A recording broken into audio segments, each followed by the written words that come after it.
Innocent bride forced to marry a ruthless billionaire. After his first night with her, he won't stop. I don't want your body, Lila. I want your surrender. His voice cut through the darkness of the bedroom, cold and unyielding as steel. When I look at you, I see something I've never encountered before. Someone who refuses to be bought, despite signing herself away. Sebastian's fingers traced the curve of her jaw, his touch feather-light yet inescapable. You think this is about the contract? About your family's debts? A humorless laugh escaped him. No, Lila, this is about possession. From the moment I saw you, I knew I wouldn't stop until you were mine. Not just your name on paper. Not just your body in my bed. Everything.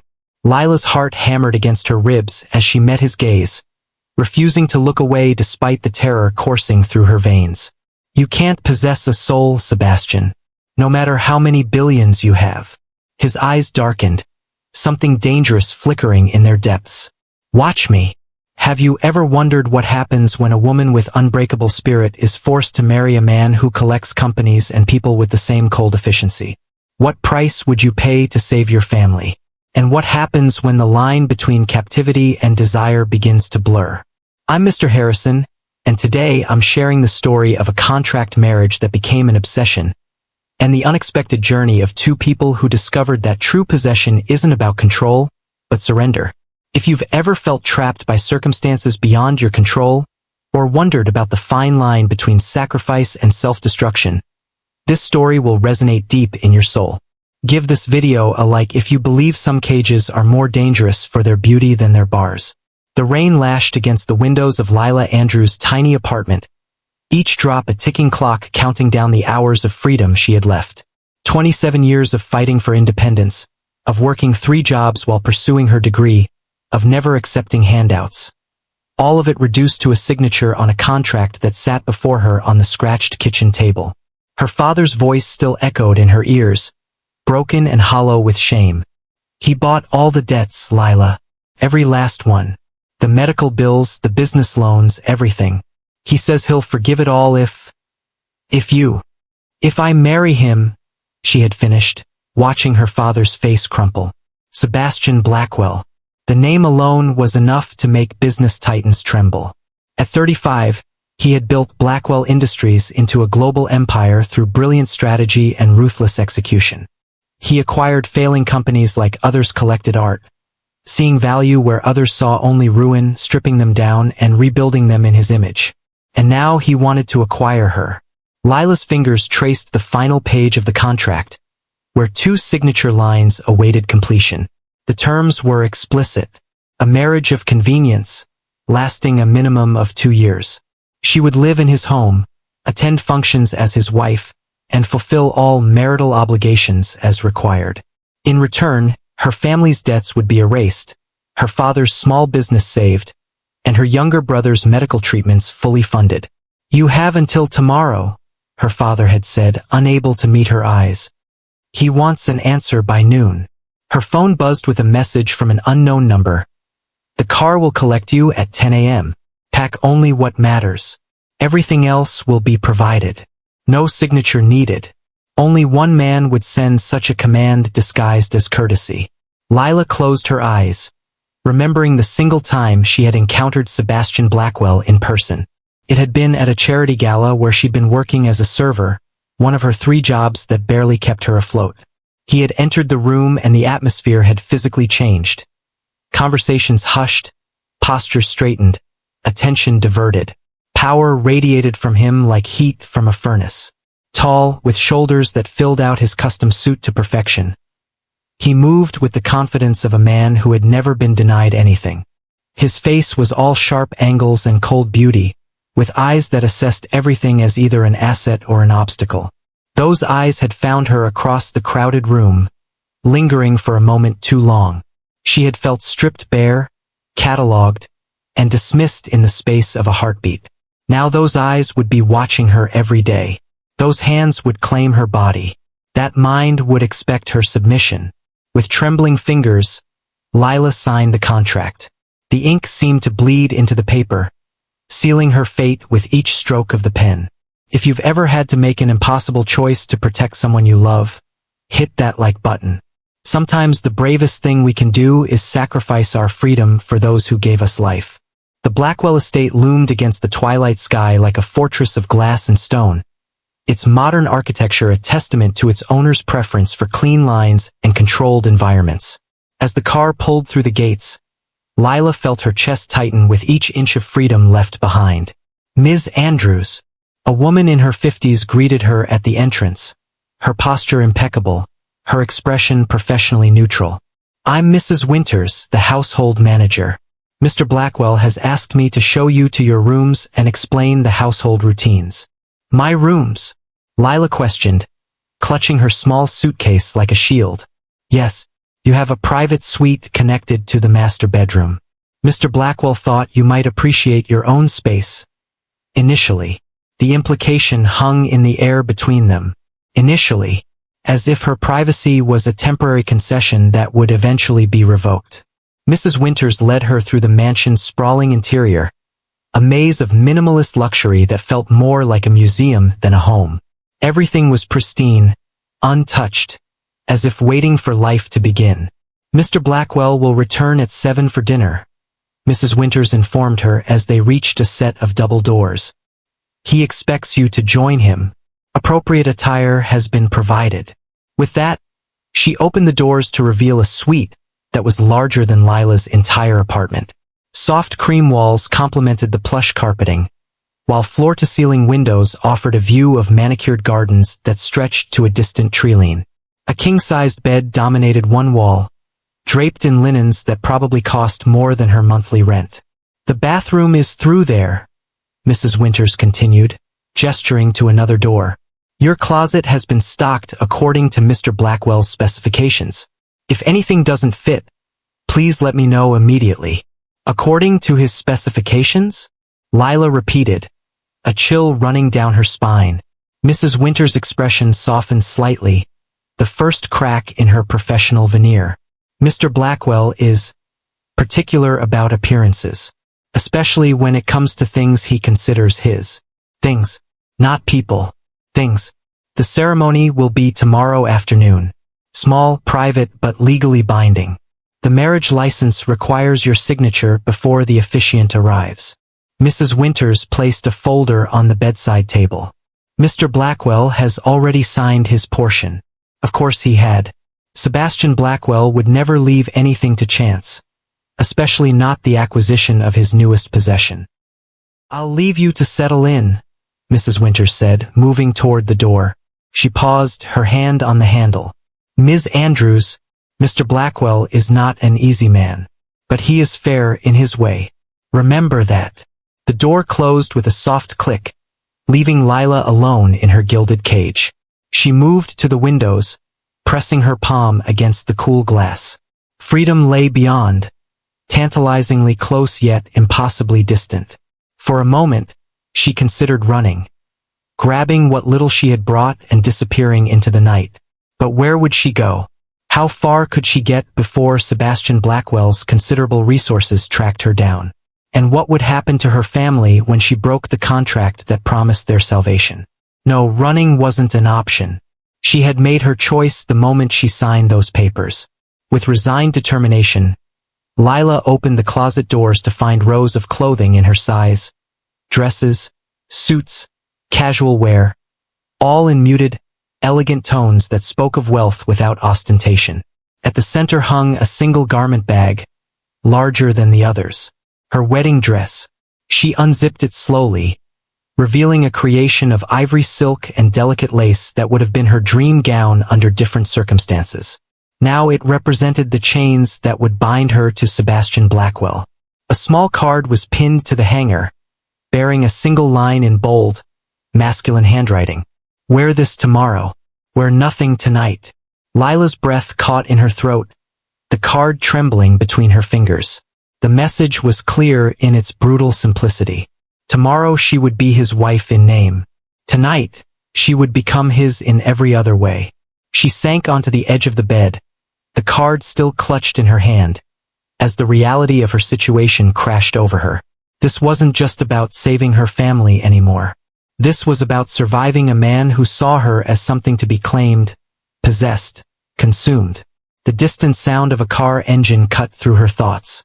Through the windows, she watched a sleek black Bentley curve up the driveway, its headlights cutting through the gathering darkness like predatory eyes. Sebastian Blackwell had arrived home. To his house. To his domain. To her. Lila stood, squaring her shoulders as she faced the door that connected her suite to the master bedroom. She had signed the contract knowing what it meant. She had agreed to the terms with open eyes. Now she would face the consequences of her choice with whatever dignity she could muster. The connecting door remained closed, but she could feel his presence on the other side. Waiting, calculating, anticipating. Time stretched between them like a thread pulled taut, ready to snap at the slightest touch. When the knock finally came, it was almost a relief. "Come in," she called, her voice steadier than she felt. The door opened, and Sebastian Blackwell filled the frame, his imposing height and broad shoulders making the spacious room suddenly feel confining. He had loosened his tie but was otherwise still dressed in the bespoke suit he'd worn all day, every inch the powerful CO. His eyes, a cold gray that reminded her of winter storms, took in every detail of her appearance before meeting her gaze with an intensity that made her skin prickle. "Lila Andrews," he said, her name rolling off his tongue like he was tasting it. At last. She lifted her chin, refusing to show the fear coursing through her veins. "Mr. Blackwell." "Sebastian," he corrected, stepping into the room and closing the door behind him. "If we're to be married tomorrow, you should use my given name. Is that an order?" The words escaped before she could stop them, a small act of defiance she couldn't suppress. His lips curved into something too predatory to be called a smile. "Consider it the first of many requests." He moved toward her with the fluid grace of a man completely at ease with his power, stopping close enough that she could smell his cologne. Something expensive and masculine that made her pulse quicken despite herself. "Did you read the contract thoroughly, Lila?" he asked, reaching out to brush a strand of hair from her face. His touch was light, almost gentle, but she felt branded by it nonetheless. "Every word," she answered, fighting the urge to step back. "Then you understand what I expect." It wasn't a question. "You expect obedience," she said, meeting his gaze directly. "You expect me to play the role of devoted wife in public and willing body in private. You expect ownership." Something flashed in his eyes. Approval, perhaps, or surprise at her bluntness. "Smart girl," he murmured. "But you've missed something important." "What's that?" His hand moved to cup her cheek, thumb brushing across her lower lip in a gesture that was both possessive and oddly intimate. "I expect everything, Lila. Not just your obedience or your body. Everything you are. Everything you might become." The raw hunger in his voice sent a shiver down her spine. Not entirely from fear, which frightened her more than his words. "Why me?" she whispered, the question that had haunted her since receiving the contract. "You could have anyone. Why choose me?" Sebastian's eyes darkened, his expression shifting to something she couldn't read.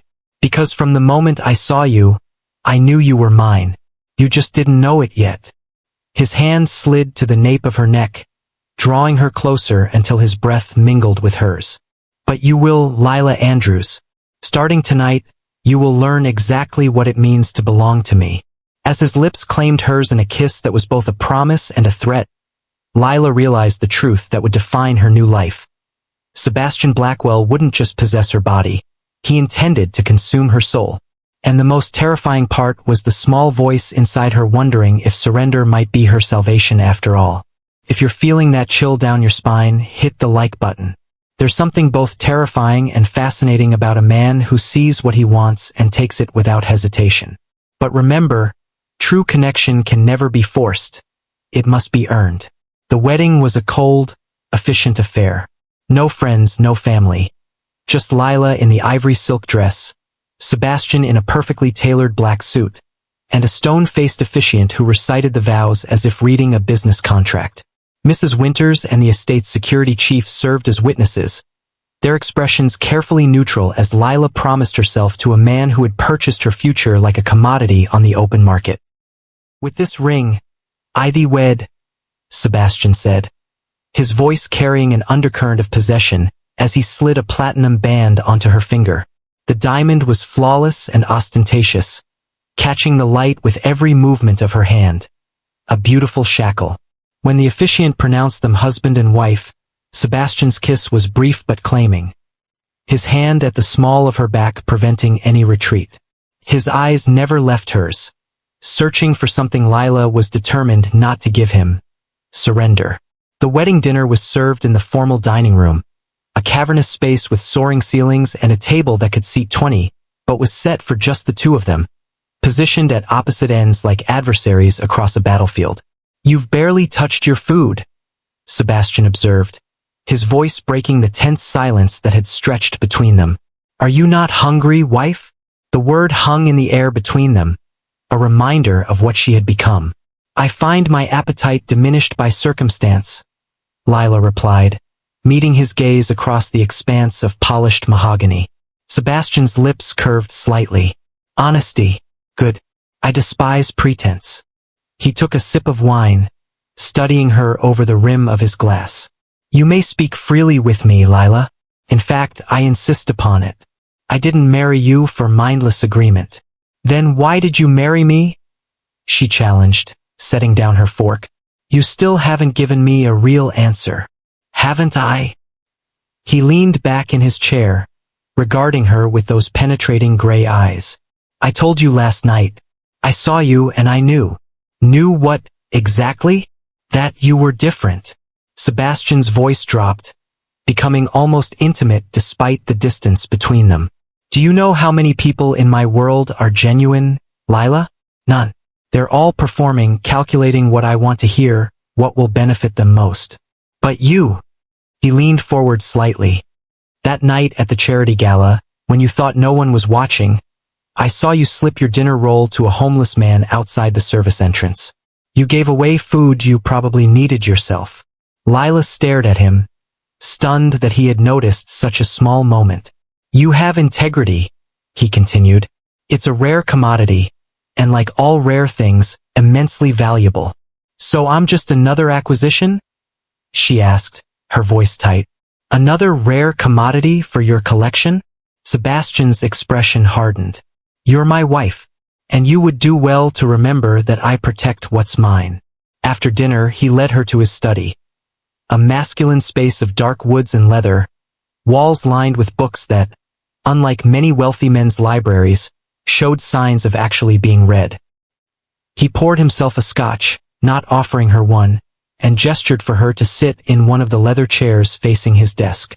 "Your brother's first treatment is scheduled for next week," he said without preamble, sliding a folder across the desk toward her. "I've arranged for him to see the top specialist in the country. Your father's debts have been cleared, and I've restructured his business with an infusion of capital that should make it profitable within 6 months." Lila opened the folder with trembling hands, scanning the documents that confirmed everything he said. Her brother would get the treatment he desperately needed. Her father would keep his business, his dignity. "Thank you," she said quietly, the words inadequate but necessary. "I'm a man of my word, Lila." Sebastian moved around the desk, perching on its edge directly in front of her, close enough that his knee nearly touched hers. "I fulfill my obligations. I expect the same from you." The implication was clear. She had signed the contract. She had made her vows. Now it was time to honor them. "I understand," she said, meeting his gaze steadily despite the fear fluttering in her chest. "Do you?" He reached out, tilting her chin up with one finger. "Because I meant what I said last night. I don't just want your body, Lila. I want all of you. Your thoughts, your desires, your surrender. You can't force someone to give you their soul," she whispered. "No," he agreed, his thumb tracing her lower lip. "But I can make you want to give it to me." That night, when he came to her room, Lila expected coldness, dominance, perhaps even cruelty. What she didn't expect was patience. Sebastian undressed her slowly, his touch reverent yet possessive. His eyes never leaving hers as if he could see through to her very core.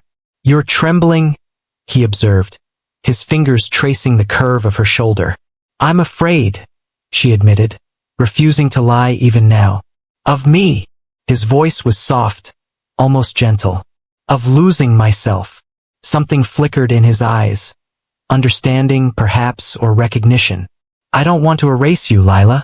I want to possess you. There's a difference." His kiss was not gentle this time, but demanding, consuming, as if he could indeed devour her soul through the press of his lips against hers. And despite everything, the contract, the coercion, the cold calculation that had brought her to his bed, Lila found herself responding, her body betraying her mind as it arched toward his touch. When he finally claimed her, it was with a possessiveness that marked her as thoroughly as any brand. "Mine," he whispered against her skin, the word a prayer and a declaration as his body moved with hers. "Say it, Lila. Say you're mine."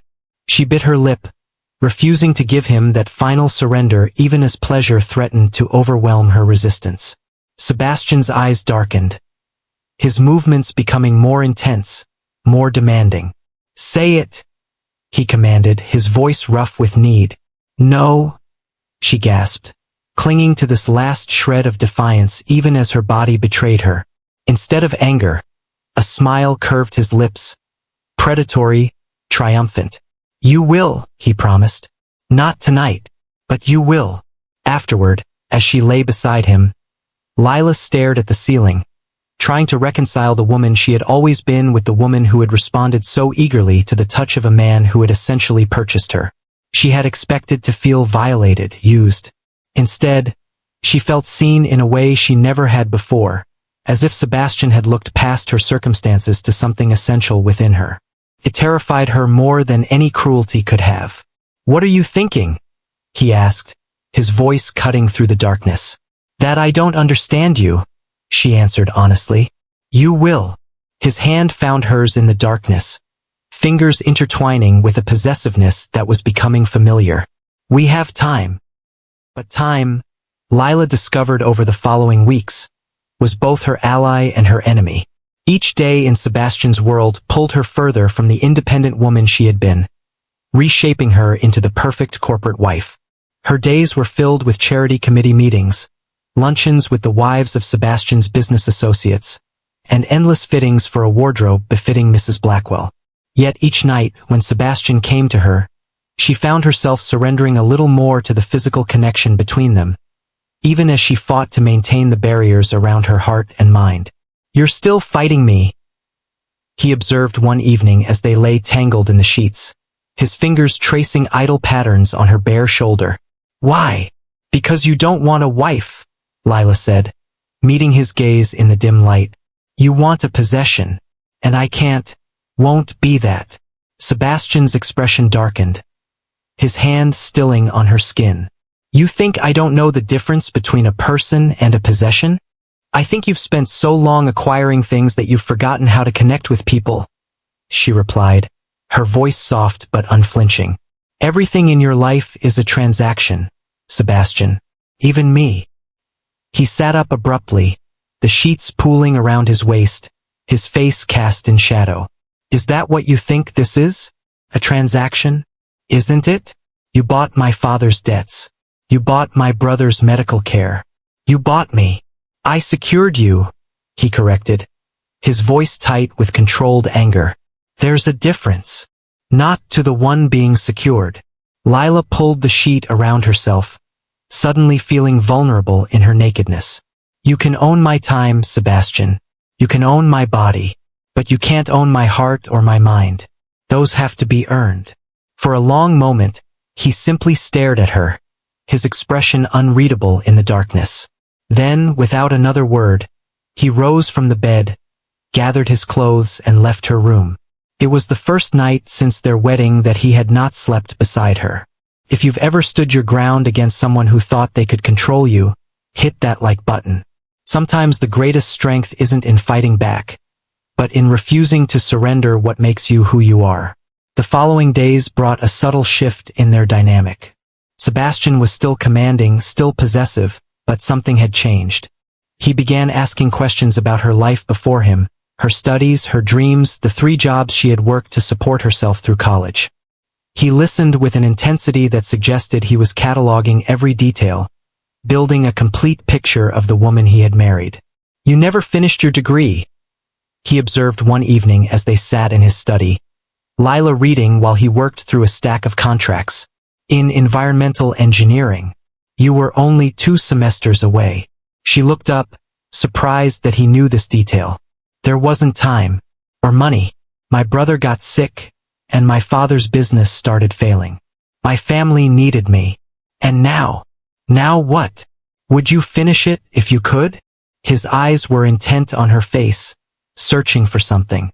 Lila hesitated, uncertain of his motives. "Why do you ask?" "Because I want to know." His voice held an edge of frustration. "Is that so difficult to believe?" "Yes," she admitted honestly. "Everything with you has a purpose, Sebastian. A strategy." He set down his pen, giving her his full attention. "Then let me be clear. I want to know because it matters to you, and therefore it should matter to me. Would you finish your degree if you could?" The sincerity in his voice caught her off guard. "Yes," she said finally. "I would. I was working on designs for sustainable water filtration systems for developing countries. I hoped I could make a difference." Something shifted in Sebastian's expression, approval, perhaps, or respect. Admirable. And entirely possible. The next morning, an envelope was waiting beside her breakfast plate. Inside, Lila found enrollment papers for the university's online program, along with a letter confirming that her previous credits had been accepted and she was cleared to complete her final 2 semesters. "What is this?" she asked when Sebastian entered the dining room, his expression carefully neutral as he watched her reaction. "An opportunity," he replied, pouring himself coffee. "Nothing more, nothing less. What you do with it is your choice." "Why?" The question escaped before she could stop it. Sebastian met her gaze directly. "Because you're right. Some things can't be bought or taken. They must be earned." He set down his coffee cup with deliberate precision. "Consider it a first step." That evening, for the first time since their marriage, Sebastian didn't come to her room. Instead, a note was delivered by Mrs. Winters. "The choice is yours tonight. My door is open if you want me. If not, I understand." Lila stared at the note for a long time, tracing his bold handwriting with her fingertip. This was different, not a command or an expectation but a choice. A small acknowledgement of her autonomy in a relationship built on its absence. After an hour of internal debate, she found herself standing outside his bedroom door, her hand raised to knock, uncertain what had brought her there. Desire, curiosity, or something deeper she wasn't ready to name. Before her knuckles could touch the wood, the door opened. Sebastian stood there, his expression guarded yet vulnerable in a way she had never seen before. "I wasn't sure you would come," he said quietly. "Neither was I," she admitted. He stepped aside, allowing her to enter but not touching her, maintaining a distance that felt significant after weeks of possessive contact. His bedroom was surprisingly austere for a man of his wealth. Minimalist furnishings in dark woods and grays, the only personal touch a single photograph on the nightstand that Lila couldn't quite make out. "Why did you really marry me, Sebastian?" she asked, turning to face him. "The truth this time." He studied her for a long moment, as if deciding how much to reveal. "Because you were the first person in 15 years who looked at me and saw a man, not a bank account or a stepping stone." His voice was low, almost reluctant. "That night at the gala, when our eyes met, you didn't see Sebastian Blackwell, CEO. You saw me, and then you looked away, completely unimpressed." A small, surprised laugh escaped her. "That's why? Because I wasn't impressed." "Because you were real," he corrected. "In a world of carefully constructed facades, you were genuinely yourself. Do you have any idea how rare that is in my world? Lila? How valuable. So you decided to buy me?" The words held less bite than before, softened by the vulnerability in his expression. I decided I had to have you, he corrected. The only way I knew how. Through control. Yes. He didn't try to deny it. Control is necessary for me. It's how I've survived. Something in his tone caught her attention. A hint of old pain carefully concealed.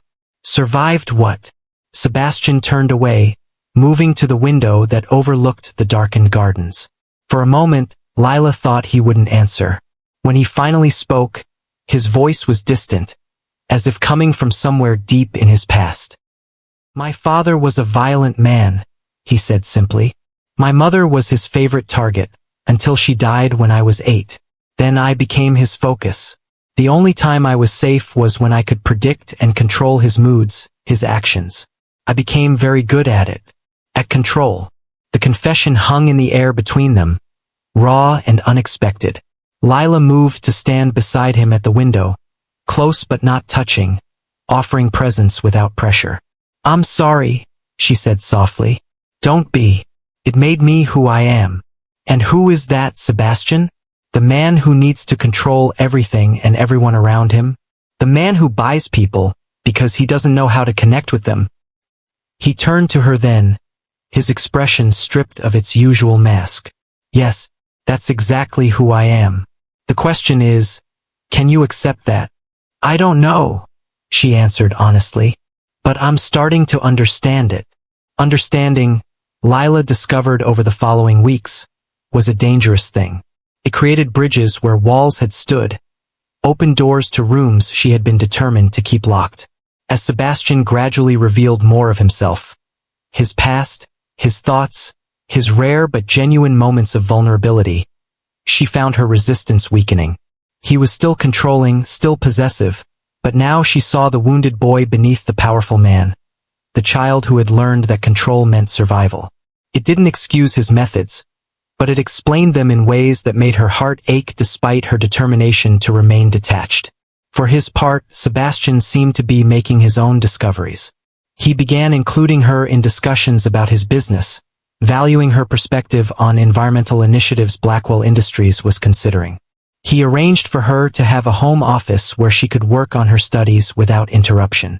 Small concessions to her independence that felt significant in their acknowledgement of her as a person, not a possession. Yet the fundamental imbalance remained. She was still, in essence, a woman who had been purchased, living in a gilded cage, no matter how comfortable that cage had become. The breaking point came 3 months into their marriage, during a charity gala hosted at the Blackwell estate. Lila had been playing her role perfectly, the elegant, supportive wife, charming Sebastian's business associates and their spouses with practiced ease. She had become adept at this performance, at being Mrs. Blackwell in public while trying to remain Lila Andrews in private. She was engaged in conversation with the wife of Sebastian's chief financial officer when she overheard a nearby conversation that made her blood run cold. Blackwell's latest acquisition is quite the trophy, a man's voice said, just loud enough to reach her ears. Pretty little thing from nowhere. Heard he bought her father's company when it was failing and made the marriage part of the deal. Classic Sebastian, another voice replied with a chuckle. Always gets what he wants. Remember that resort in Bali? The owner wouldn't sell, so he bought the bank that held the mortgage and foreclosed. Wonder how long this one will last before he trades up. The first Mrs. Blackwell barely made it a year. The first Mrs. Blackwell. The words echoed in Lila's mind, a revelation that sent the room spinning around her. Sebastian had been married before, a fact he had never mentioned, a significant detail omitted from the carefully constructed narrative of his life he had shared with her. Excusing herself from her conversation, Lila made her way through the crowd, smiling mechanically at guests while her mind raced. She found Sebastian in the center of a group of investors, commanding attention as always. When he saw her approaching, something in her expression must have alerted him, because he immediately excused himself and moved to meet her. "What's wrong?" he asked quietly, his hand finding the small of her back in that possessive gesture she had come to know so well. "We need to talk," she said, keeping her voice low. "Now." Sebastian's eyes narrowed slightly, but he nodded, guiding her smoothly through a side door and into his private study, away from the curious eyes of their guests. The moment the door closed behind them, Lila pulled away from his touch, creating distance between them. "You were married before," she said, the words falling between them like stones. "Were you planning to tell me? Or was that information not included in our transaction?" His expression hardened, the mask of the ruthless businessman sliding back into place. "It was a brief marriage that ended years ago. It wasn't relevant." "Wasn't relevant?" Lila's laugh held no humor. "You know everything about me, Sebastian.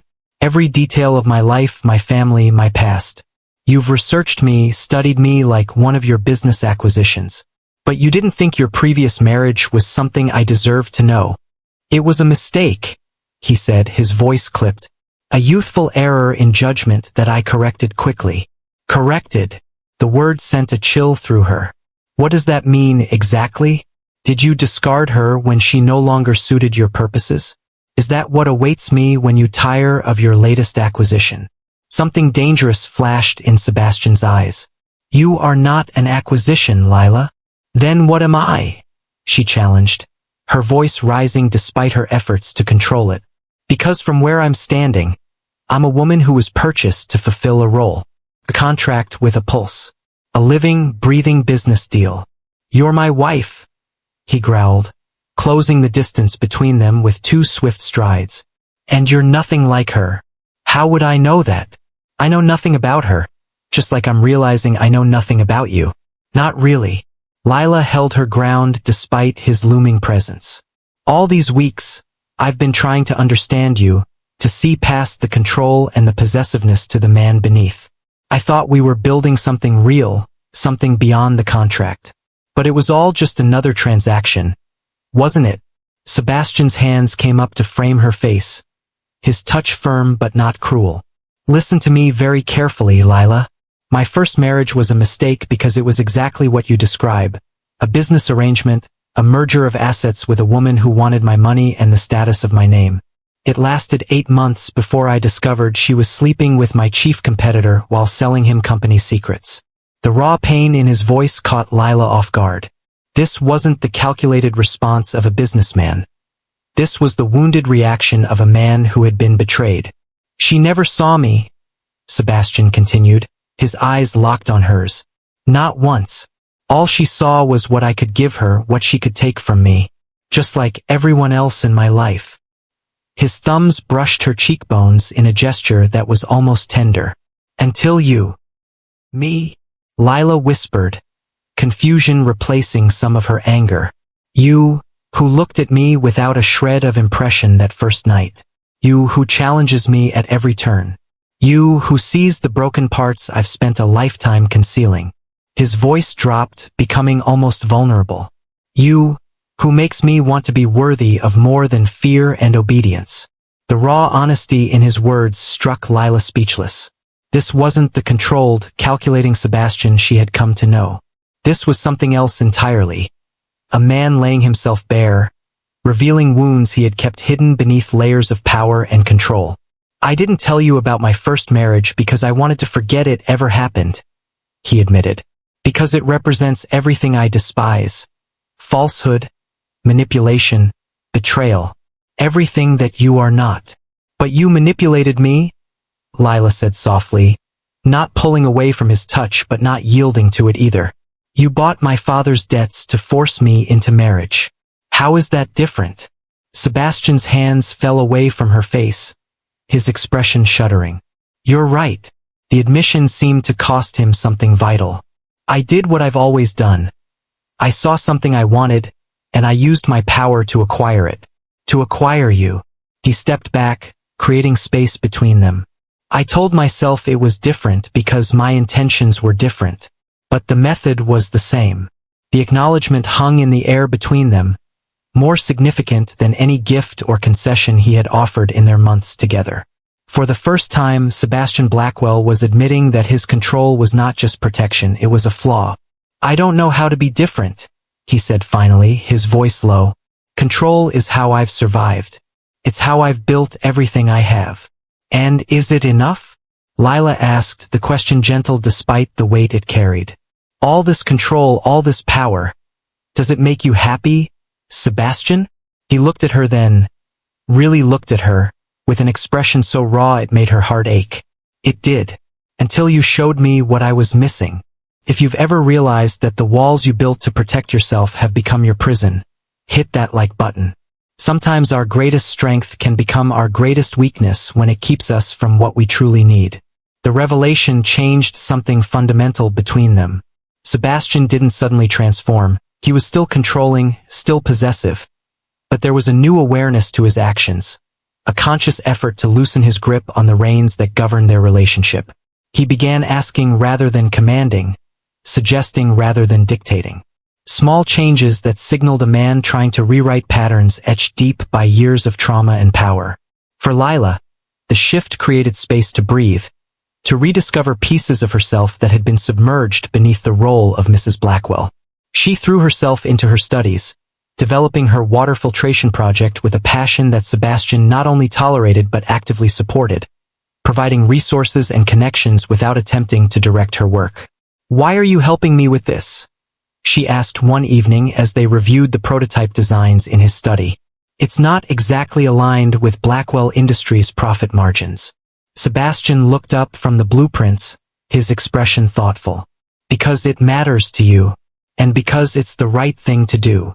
A small smile touched his lips. "Not everything has to be about profit, Lila." That's a surprising statement from a man who measures everything in terms of acquisition and return. "Perhaps I'm learning to measure differently." His eyes held hers, something vulnerable in their depths. "Perhaps I'm learning that some things can't be measured at all." The admission hung between them, significant in its simplicity. Sebastian Blackwell, the man who quantified everything, was acknowledging that some values existed beyond calculation. It was in these moments, these glimpses of the man beneath the power, that Lila felt herself falling, despite her determination to maintain emotional distance.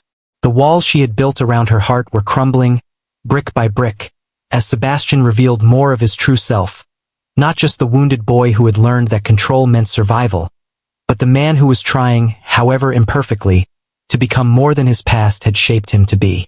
6 months into their marriage, Lila found herself facing a truth she had been avoiding. She was falling in love with the man who had bought her. Not with Sebastian Blackwell, billionaire CEO, but with Sebastian, the man who left coffee by her bed each morning, who listened with genuine interest to her ideas, who still watched her with possessive intensity but now tempered it with something that looked remarkably like respect. The realization terrified her.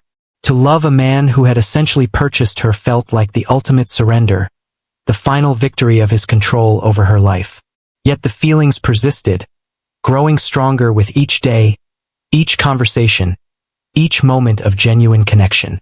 The breaking point came on a rainy evening as they sat in the library, Lila working on her thesis while Sebastian reviewed quarterly reports. The comfortable silence between them was broken only by the patter of rain against the windows and the occasional turning of pages. "I've been thinking," Sebastian said suddenly, setting aside his work. "The 2-year term of our contract marriage is approaching its halfway point." Lila's heart stuttered in her chest. Was he planning to end their arrangement early? Had he tired of her already, despite the changes in their relationship? "And?" she prompted, fighting to keep her voice steady. "And I think it's time we discussed renegotiation." He rose from his chair, moving to stand before her with an expression she couldn't quite read. "The current terms are inadequate." "Inadequate how?" Lila set aside her laptop, bracing herself for whatever was coming. Sebastian knelt before her chair, bringing them to eye level, a position of equality that would have been unthinkable months ago. "They're based on a transaction, a business arrangement, and what's between us has become something else entirely, hasn't it?" The question hung in the air, vulnerable in a way Sebastian Blackwell rarely allowed himself to be. Lila studied his face, searching for the calculation, the strategy that had defined their relationship from the beginning. Instead, she found only raw honesty in his eyes. "What are you saying, Sebastian?" "I'm saying I want to tear up the contract." His voice was low, intense. "I want to start over, not as buyer and acquisition, but as two people choosing each other freely." Is that even possible? Lila whispered, the question encompassing all the complexity of their situation. After how we began? I don't know, he admitted, the uncertainty so unlike his usual confidence. But I want to try, because somewhere between controlling you and learning from you, I've fallen in love with you, Lila. Not as a possession but as a partner. As the woman who showed me that true strength isn't in domination, but in vulnerability. The words she had never expected to hear from Sebastian Blackwell hung in the air between them, transforming everything. Lila reached out, her fingers tracing the strong line of his jaw, feeling the tension there. Love can't be commanded or controlled, she said softly. It has to be freely given. I know. His hand covered hers, holding it against his face. That's why I'm asking, not demanding. I'm asking you to stay not because of a contract, not because of your family's debts, but because you choose to. Because perhaps, against all odds and reason, you might feel something for me too. In that moment, with Sebastian kneeling before her, his usual armor of power and control set aside, Lila saw the truth that had been gradually revealing itself over their months together. Beneath the ruthless businessman was a man capable of change, of growth, of love. A man who had used control to survive but was learning, however imperfectly, to live without it. I do feel something, she admitted, the words both a surrender and a victory. Something I never expected to feel for the man who bought me. Then let me earn it properly, he said, his voice rough with emotion. Let me court you as I should have from the beginning. Let me prove that what I feel for you is real, not just another acquisition. If you believe that true love requires both people to be free to choose each other, hit that like button. And if you found yourself caring for someone you never expected to love, share this video with others who might need to hear that sometimes the heart finds its way even in the most unlikely circumstances. The transformation wasn't immediate or perfect. Sebastian still struggled with his need for control, still had moments where possessiveness overshadowed partnership. But the difference was in his awareness, in his willingness to recognize these patterns and work to change them. For her part, Lila had to overcome years of independence and self-reliance, learning to trust not just Sebastian but her own feelings for him. The woman who had signed a contract selling herself to save her family had to believe she was now choosing freely, that her heart wasn't simply adapting to captivity but finding genuine connection. 3 months later, on a clear autumn evening, Sebastian led her to the garden where a small table had been set with candles and flowers, a private dinner under the stars. What's the occasion? Lila asked as he held her chair. Sebastian smiled, the expression transforming his usually stern features. 1 year ago today, you signed a contract that brought you into my life. Today, I want to offer you a different kind of agreement. He reached into his pocket and withdrew not a ring, but a document. Sliding it across the table, he watched as Lila unfolded it with curious fingers. It was their marriage contract, every clause and condition that had bound her to him. Across it, in bold red ink, was written a single word, void. I don't understand, she said, looking up at him in confusion. It means you're free, Lila.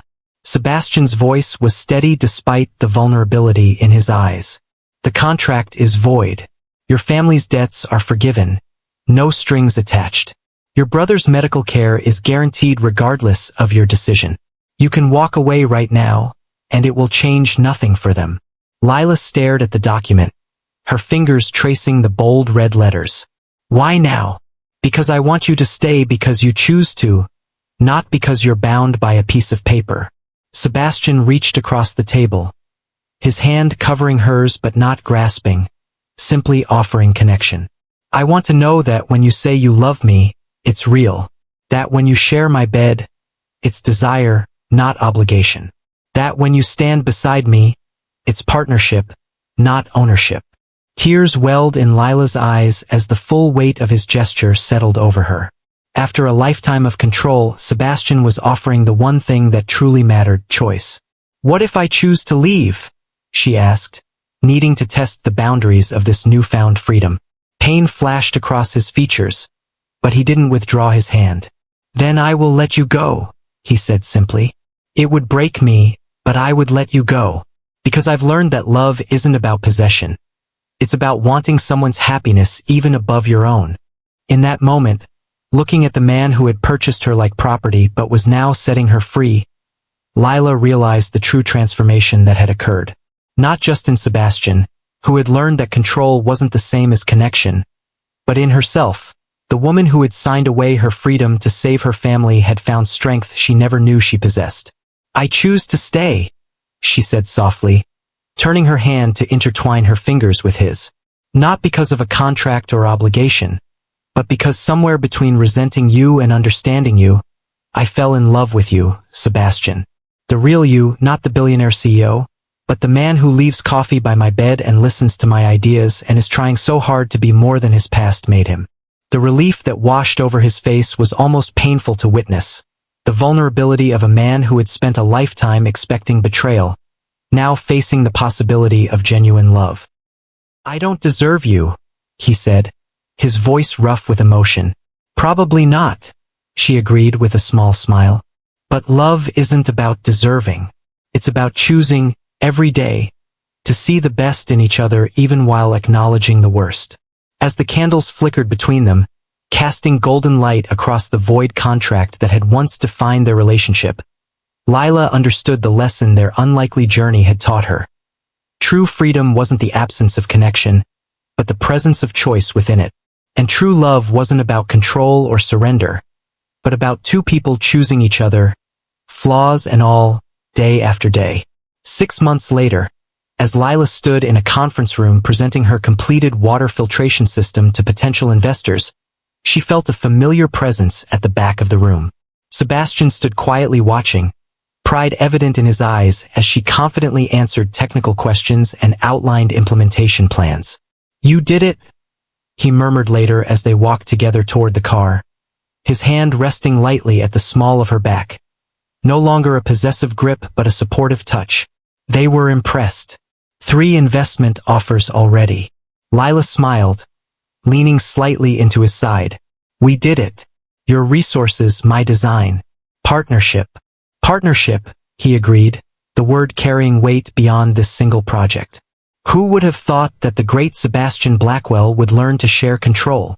She turned to face him, studying the face that had once terrified her but now represented home. The sharp angles remained, but the coldness had been replaced by warmth when he looked at her, the calculations softened by genuine emotion. "You're still learning," she reminded him with a smile. "Just yesterday you tried to override my decision about the manufacturing process." "Old habits," he admitted, not defensive but self-aware. "But I listened in the end, didn't I?" "You did." She reached up, her palm against his cheek in a gesture that had become familiar between them. "That's the difference. You listen now. You see me as a partner, not a possession." "I see you as everything," Sebastian said simply, his arms tightening around her. "My conscience, my heart, my home." As the evening sun set behind them, painting the sky in brilliant oranges and reds, Lila thought about the rain-soaked night when she had signed a contract selling herself to save her family. How could she have known then that her cage would become a door? That the man who bought her would be the one to set her truly free? "What are you thinking?" Sebastian asked, noticing her distant expression. "That sometimes the things we fear most become the things we need most," she answered honestly. "I was so afraid of losing myself to you, but instead, I found parts of myself I never knew existed. And I found the one thing all my money and power couldn't buy," he said, his voice low and intimate. "Someone who sees me, all of me, and stays anyway." As their lips met in a kiss that held nothing of possession and everything of partnership, Lila understood the truth that would define their future. Sometimes the greatest love stories begin not with freedom, but with the journey toward it. And sometimes the people who challenge us most are the ones who help us become who we were always meant to be. If this story touched your heart, please hit that subscribe button and join me for more tales of unexpected love and transformation. Remember that true connection isn't about control or surrender. It's about choosing each other, freely and fully, every single day. I'm Mr. Harrison, and I'll see you in the next timeless love tale.